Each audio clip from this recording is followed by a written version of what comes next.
বাংলাদেশ ক্রিকেটের দুই মহাতারকা সাকিব আল হাসান ও তামিম ইকবাল একসময় একে অপরের ঘনিষ্ঠ বন্ধু ছিলেন। সময়ের পরিক্রমায় ছেদ পড়ে বন্ধুত্বে। এ দুই ক্রিকেটারের দ্বন্দ্ব ছিল প্রকাশ্য, সেই দ্বন্দ্ব এখনো মেটেনি।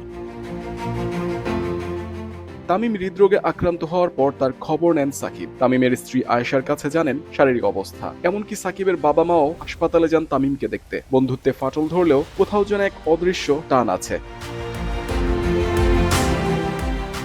মাঝে ২০২৩ বিশ্বকাপ তদন্ত রিপোর্ট ফাঁস হওয়ার পর আবারও আলোচনায় সাকিব তামিম দ্বন্দ্ব। তদন্ত রিপোর্টে সাকিবের অভিযোগ ছিল তামিম এবং তৎকালীন BCB cricket operations chairman Jalal Yunus নাসুমের চরকাণ্ড মিডিয়ায় ফাঁস করেছে, যা হাতুরু সিংহেকে বিদায়ের পথ তৈরি করেছিল। তামিম অবশ্য নিজের অবস্থান স্পষ্ট করেছেন সামাজিক মাধ্যমে পোস্ট করে। খান সাহেবের ব্যাখ্যা, কারো অভিযোগের ভিত্তিতে দোষী সাব্যস্ত হয় না। মিডিয়ায় তথ্য ফাঁসের ঘটনায় তামিমকে জিজ্ঞাসাবাদও করেনি তদন্ত সংশ্লিষ্টরা। সাকিব তামিম দ্বন্দ্ব কিছুদিন পর পর ভিন্ন মাত্রা পায় অজানা সব বিষয়ে। দুই ক্রিকেটারের দূরত্বকে পুঁজি করে অনেকে নিজেদের দোষ ঢাকার সুযোগ খোঁজে। বিসিবিতে পরিচালকরা এর আগেও ব্যর্থতার দায় ঢাকতে ক্রিকেটারদের ওপর দোষ চাপিয়ে নিরাপদে থাকতেন।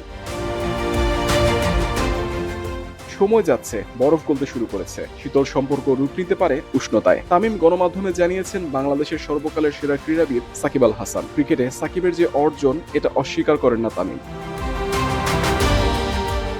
সাকিবের সাথে সম্পর্ক যেমনই হোক, তার সুনাম করতে কার্পণ্য করেন না তামিম। বাংলাদেশের ইতিহাসের সেরা ক্রীড়াবিদ মনে করেন সাকিবকে। লাল সবুজের জন্য সাকিবের অর্জন অসীম মনে করেন তামিম। বাংলাদেশ ক্রিকেটকে অন্য উচ্চতায় নিতে সাকিব সবার চেয়ে এগিয়ে।